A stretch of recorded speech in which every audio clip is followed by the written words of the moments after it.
Hey, everybody. Welcome back to Rams Brothers, the pod. I'm your host, Dean, and I'm joined by the other host of this show, Nick. And Nick, the losing streak is over. Feels like the season is just getting started. How are you? I'm good, Dean. I feel great. Nice to get a win for the Rams, and also another important win this week that we hold on. Let me just adjust this pillow Oh, back no. here. What is that? Oh, what is that pillow? For those who are listening along, Nick has adjusted his pillow. Behind him was a Jared Goff pillow. So Nick is very happy over the first win of Jared Goff. My along with the friend, Rams. my friend works for the Rams, and I've been talking his ear off about this trade all off season, and they were just giving away stuff in the office, and he was like, "I think you should have this pillow." It's a Goff pillow, and yeah, that was. I'm not gonna lie to you, man. The excitement I got from the end of that Lions game was definitely greater. I mean, this was an armchair game, like almost immediately. For the Rams stomped on the Jags 37-7. It was great. Aaron Donald had one of the greatest plays I've ever seen him make, where he's bringing a guy down and pops the ball out while he's bringing him down. Yeah, I mean, it was glorious. This is what you do to a bad team. Yep. You kind of roll them over, and we did exactly that. And yeah, you definitely have to feel good moving forward. I just had to address the I know you did. The line in the room real fast. Well, if it's along with your personality, I'm glad you did that. But I mean, the emotion behind that game was incredibly exciting, the Lions game. So you have to kind of feel for Dan Campbell, Jared Goff. But on the other side, in pure domination, 37-7 at SoFi Stadium, a get-right game, snapped a 3-game losing streak, and enabled them to open up the offense for the first time in a month. And it wasn't perfect, but it felt like it was a game that was filled with a ton of takeaways, a ton of stuff to build on. And it was packed with a ton of those responses from Sean McVay and answered questions that we were afraid were not going to get answered. And of course, Nick, as you alluded to, it was Jacksonville. But does any part of you feel like that there was a reason why they were placed at this point in the schedule? Well, no, I don't. I mean, why would you think that? just for the optimism, the fact that we're fans, we're trying to find some hope, a glimmer of something. No, you don't feel that at all? You think like Goodell and the people that made the schedule? No. I'm not saying from like a logistics standpoint. Like, I don't think that was a perfect, there were tough 3-game stretch, and then all of a sudden you throw Jacksonville cupcake on the schedule. I don't think that's how it was made. I feel like just the way that the schedule was placed, the fact that Jacksonville fell at this point in the schedule, a point where a really tough 3-game stretch where they had to figure out things offensively, it came at the right time. It felt like a blessing. Yeah, I mean, we needed a cupcake. Yes, and we got one. We got a little cupcake. And now now you're starting to think if you play no mistake football, you got a real shot at beating this Arizona team.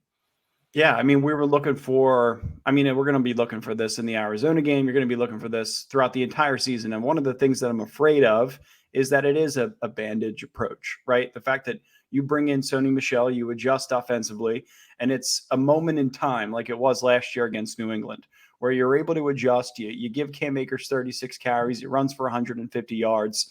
You put together the perfect game plan. Bill Belichick compliments you afterward, and then all of a sudden you don't see the same things matriculate later on in the season. So that's the concern.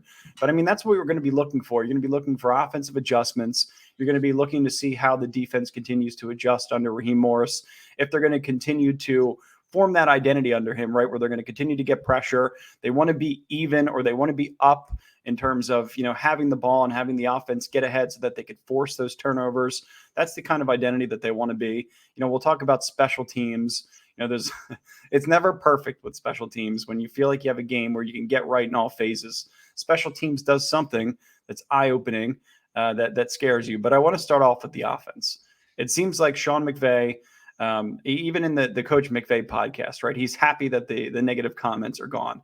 Did you feel like when you were watching this game that the negativity, you could move it aside because the adjustments were in place, because they packed on 6+ offensive linemen on the field, they went 2 tight ends?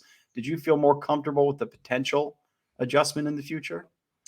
Yeah, I did. I thought McVay actually did a really good job. If it actually felt like he was addressing some of our concerns, which is huge. It's just the thing, and I'll probably be saying this quite a bit in this podcast because I've been saying it all day when people have been asking me about this Rams game. Jacksonville's a bad team, a really bad team, and you have to ask yourself, like, is it like, did we do a good job, or did we just play a really bad team? And the whole test with this particular 2021 Rams team is, how do they look up against good teams in prime time with the lights on? Sure. And this couldn't have been a less televised game against a really easy team. So I don't really know, like, my confidence isn't completely like today you texted me and you said, I think if they beat Arizona, it's Super Bowl or bust again.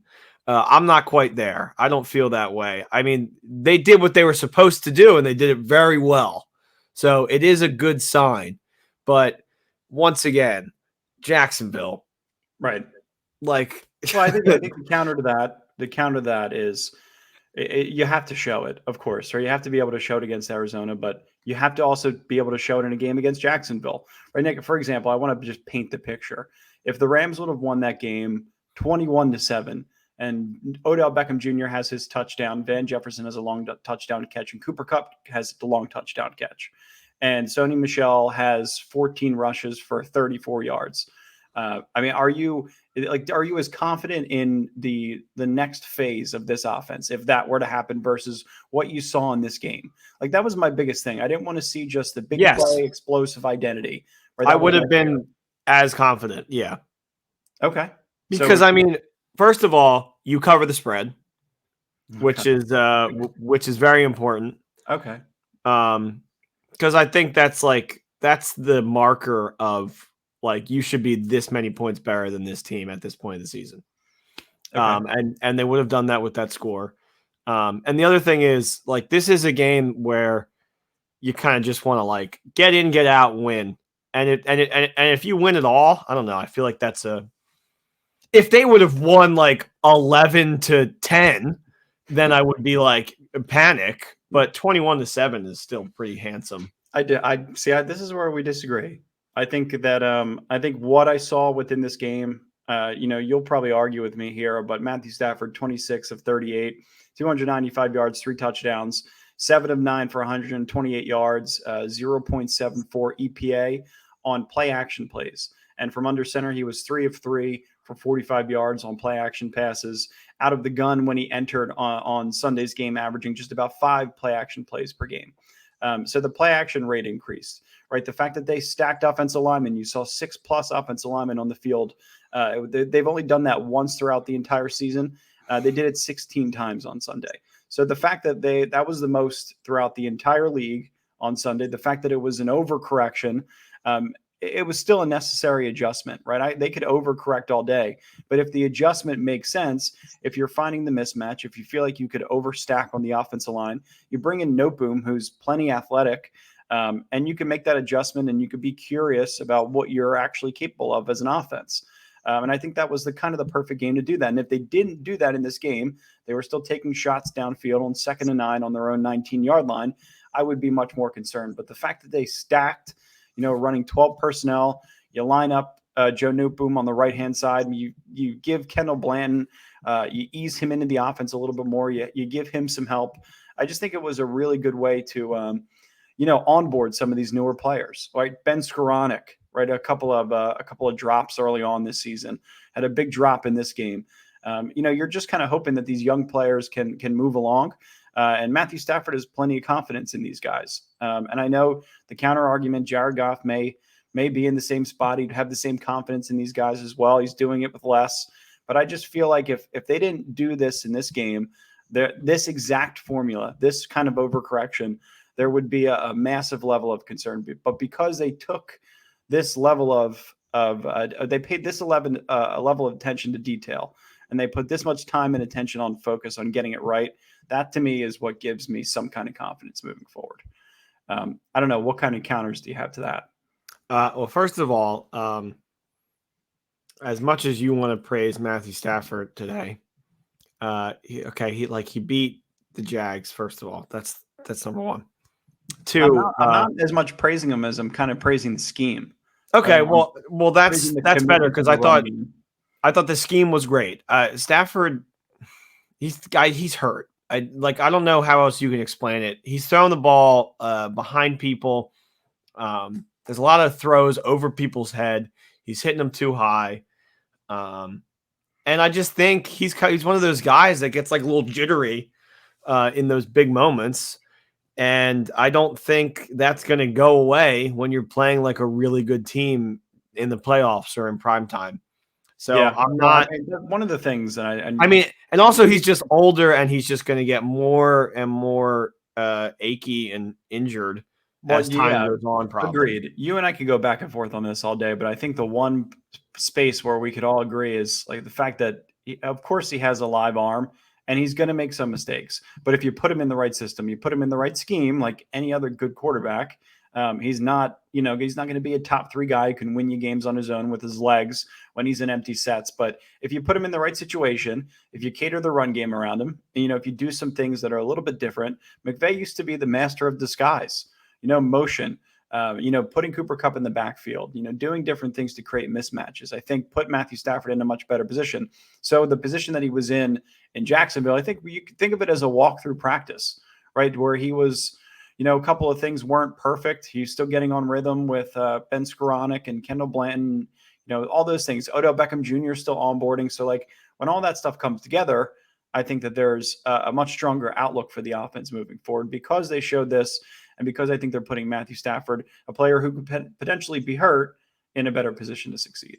Yeah, and then my other thing is, like, obviously I think that they looked really well, like just overall good job. They focused on the run game, right? And you can kind of see exactly what the run game can do for you if you stay on schedule. It's just do you trust Sony Michel like against a team that isn't Jacksonville to have this kind of game? And that's where it's just kind of like, oh, I really don't know if I do, truthfully, because he's kind of, he's shown that he's kind of shaky. Yeah. And I also a little personal note, I picked up Sony Michel in one of my leagues and I still had Darrell Henderson. I actually started both of them. Sony Michel got me 13 points. Henderson got me 0. Still ended up winning, but I think against a bad team, Sony Michel is going to look like, former glory Super Bowl champion. Well, that's kind of what you want. You want people on your offense that have won a Super Bowl. I mean, they're doing this with a guy in Sony Michel. It's kind of essentially a player that nobody wanted at one point, right? They kind of brought him on for nothing. And it's a shame because when it feels like the Rams are really kind of starting to figure out how to run the ball effectively, right? Todd Gurley's knee flares up. Cam Akers is out for the year. Darrell Henderson can't stay healthy and isn't reliable, right? Bobby Trees is out.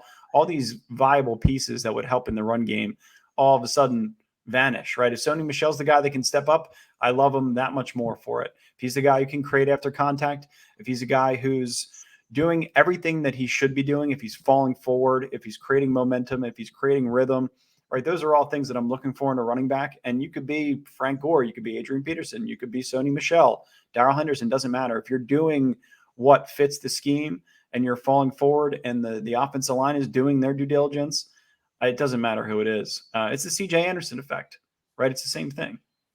Yeah. I miss CJ Anderson. Well, you have a new version of it with Sony Michel. Yeah, you do. Yeah. So do you still miss him? Yes. I don't know what to tell you there. He's not coming back. Retired. He's a retired big gamer. I would love him as a fullback. It was interesting. I saw Jacksonville actually brought a defensive lineman. I don't know if it was a younger defensive lineman. Somebody will have to drop the name in as a fullback, right? So for whatever reason, if we can get Greg Gaines in a package on the goal line with extra offensive linemen, lead blocking, thumbs up.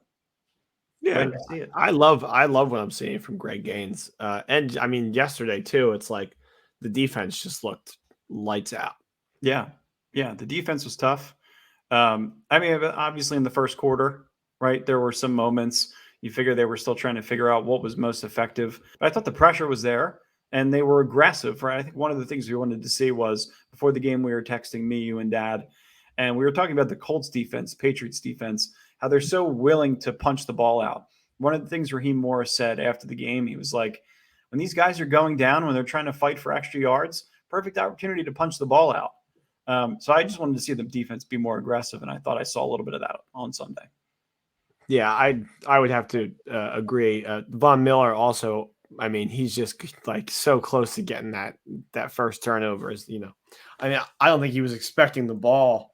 I mean, I guess he was. He put his hands up, but not for it to go like right in his paws. No, I'm glad you called that out too, because I mean, he dropped back in coverage. I mean, a veteran pass rusher drops back in coverage on that play because he reads the quarterback, right? So I mean, like, you have somebody else there, might just be a straight speed rusher. That's an opportunity to deflect a pass in a big game, in a playoff game. Veteran comes in like Von Miller, can deflect that pass. Tip drill, Troy Reader to the house. No, I don't know. I like the defense. I just like the fact that they're being aggressive. The offense too. That the elephant personnel that they ran, the mumbo jumbo, whatever you want to call it. Like, stack the line of scrimmage, win at the line of scrimmage, which is what I want to see them do on both sides of the ball. So I don't know. I thought my takeaways were fairly positive. You seem to just think it was Jacksonville. I can't. Yeah, no, I mean, like, that's the question, because I can't. I mean, even with you kind of championing for the Rams right here, I still can't really. I mean, I'll give you the defense. I'm like, not I think championing. I'm just telling you what I saw.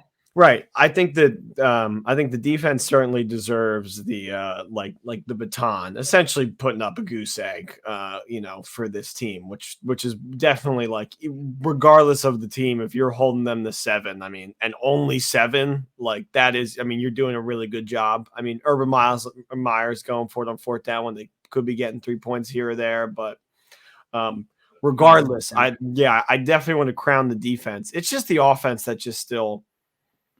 I'm just not totally sold because it's going to look good if Sony Michel is going to be able to, continue to be the guy he was last Sunday. But you get a team like Tampa Bay, they're not going to let that happen.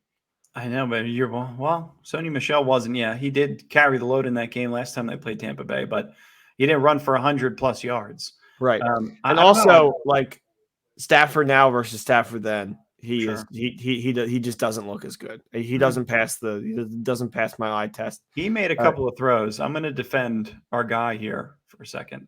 After he got hit in the sternum, dude. You or I take that hit. Anybody takes that hit. You get the wind knocked out of you. First of all, terrifying feeling. Second of all, to get back on the field after one play, to catch your breath, and to make the throw that he made immediately after getting popped in the sternum. Impressive. That's that Detroit in him for sure. There's something about him, and I was ready to say season was over when Wolf of Wall Street walked up in there. I was like, done, season's over. Let's get out of here. Too dramatic. There's a lot to love about Matthew Stafford. Did you see the no-look pass that he made to Ben Skoranek that he dropped on 3rd down that hit him in the eyeball? I didn't see that was a no-look pass. That was a no-look pass. And the reason why the defender was drawn that way was because Stafford's holding him with his eyes. I guess if you're going to do no-look passes, that's the game to do it. I don't want to see it. Oh, man, I can't get you, can I? No. I mean, I stop, potentially injuring my Cooper Kupp with your horrible throws that are at, like, his knees that he has to, like, contort his body. Well, that was dangerous. Yeah, that was dangerous. Good receivers are paid to make the catch. But for sure. But at the same time, you come back to make that catch. That play in slow-mo, the way his knee planted, there's concern over him, his longevity as a player. I think I saw Cam De Silva tweet this out, where it was like Odell made a business decision not to catch that one touchdown that sailed over his head that he probably could have grabbed, but that guy like coming at him. Went up with one hand. Yeah. But still, I mean, you hit him in the helmet with that. It's a touchdown easily. Well, that's what I'm saying. You go for that. You go up and try to get the ball. You get accidental contact. The worst that can happen is you get a flag there. No, the worst that can happen is he gets lit up by the defender and he's out. Yeah, that too. Fair argument. He could, but I mean, you go up with 2 hands there, you make the catch in the playoffs. No? Yeah, right. I mean, yeah. I think that's I think he would have. I'm just saying the ball could have been kind of thrown in a better location, and like that little. I mean, like missing people early, throwing it like behind them, so they have to stop for the route. throwing it too high, so the ball's not even going to catch them. That's the stuff that's going to result in turnovers when you play somebody like San Francisco. Yeah. No, I know. I noticed that too. Or like Tampa. Obviously Tampa doesn't have a good secondary right now, but somebody like San Francisco or Seattle even that kind of plays that like curtain. The shell. I understand. No, I think it makes sense. I think that there's a viable reason to play devil's advocate with this team. Their record against winning teams is what right now? 2-4?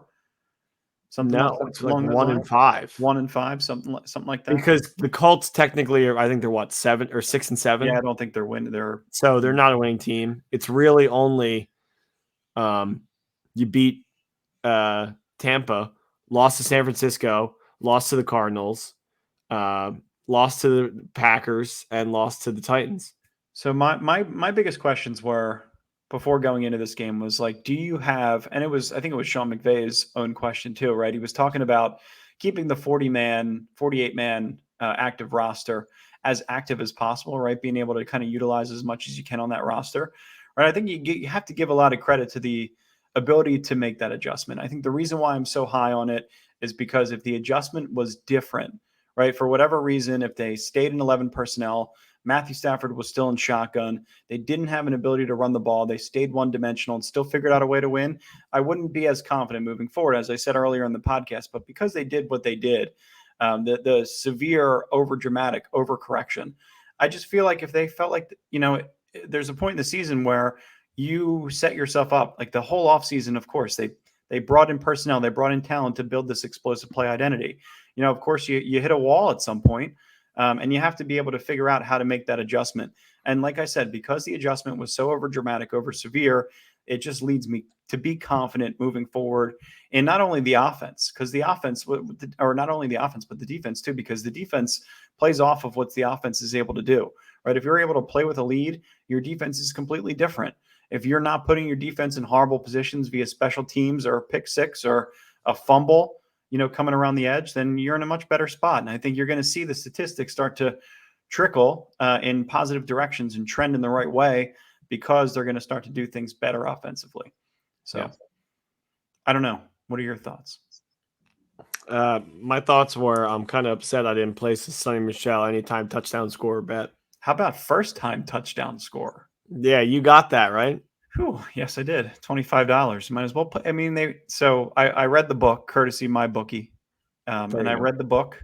MyBookie.ag, promo code LAFB. Correct. MyBookie.ag. I read the line. Darrell Henderson was plus 500 to score the first touchdown, and Sony Michel was plus 550. I said, well, what do I know that Vegas doesn't know? So I figured, why not? They have to open the drive with Sony Michel. We've been begging for it. It's the Jags. If it was the Niners, they could have came out pass happy and made a mistake. But because it was the Jags, I felt like they were actually going to go with the original scripted drive. And that drive ended with Sony Michel, closing out the movie. So I don't know. Sometimes pretty impressive. I remember seeing, you sent me that ticket. I was like, good for Dean. Yeah, sometimes you get lucky. What do you know? Well, how about what happened with your picks? We went, let's think about it, because we had Rams, Colts, Eagles parlay. That hit. We had Lions plus 7.5. That hit. But then we had the under in the Lions game. Didn't hit. And that didn't hit. And then we had Bengals minus 3. So we went 2 for 2. Yeah. Another week of going 2 for 2. I can't believe it. I count. Oh, so you counted the parlay as one bet. I got you. Right. I thought you counted, Eagles win, Rams win.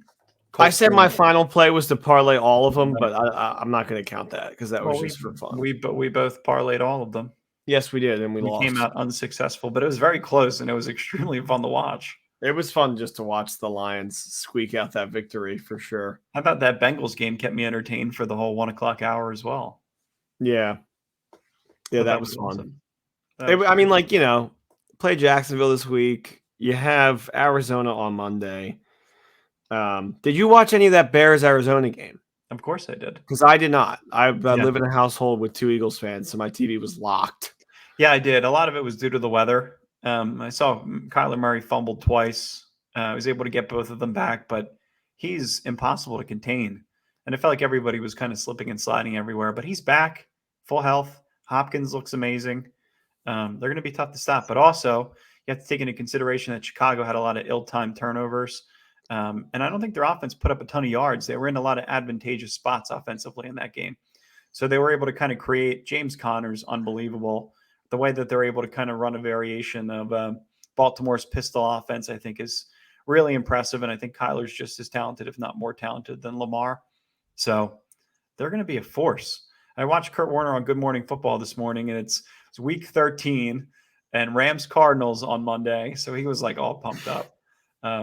But I mean, it's a situation where you felt like you had a team's number. We're going to preview them obviously coming up this week, but there's no level of confidence. I don't think even on Cardinals fans' side at this point, right? They're riding so high. They've been playing so well. You think the Rams have had their number for so long over the past 3-4 years? It's time for them to get back. No, dude, Cardinals fans have to be so confident right now. Man, you cannot be so confident. It's a 3-point spread. It's going to be a close game.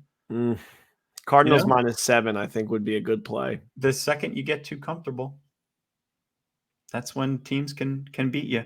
All of a sudden, we feel like Seattle against this 2018 Rams/Cardinals team. I'll tell you what, though, no, because I don't think that we could stop Seattle back then. We kind of had Seattle's number back then.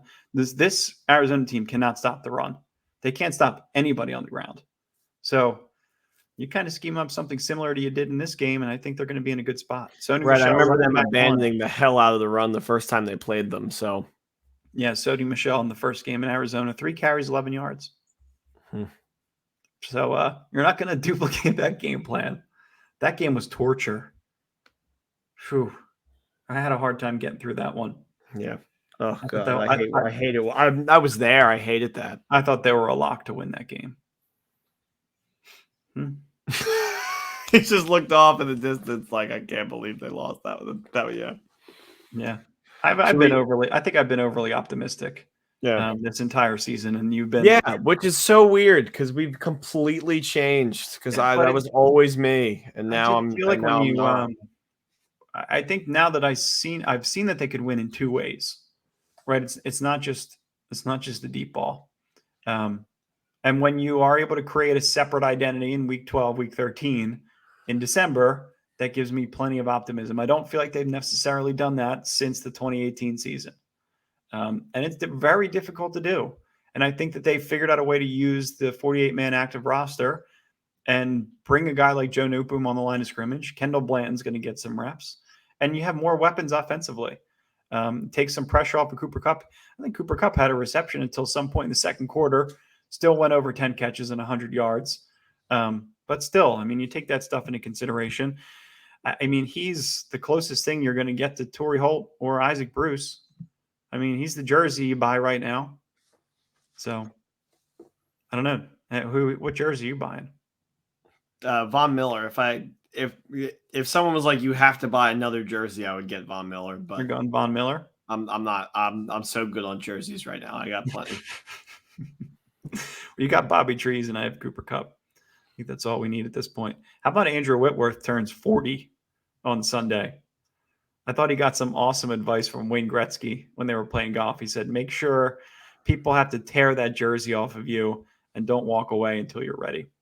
I think he said he also texted Goff, right? After the win, congratulating him. And then apparently at SoFi, they showed the game-ending drive. They did. They got a cheer. Yeah. I feel like the relationship between Whitworth and Goff is like kind of what you wish your relationship with Dad was. That was a weird comment. That was a joke. I don't know how to respond to that. Just that they're, it's loving, open. They're so close. No, it's not. No, it's always been a father-son relationship with those two. That's always how they describe it. I'm surprised. Really?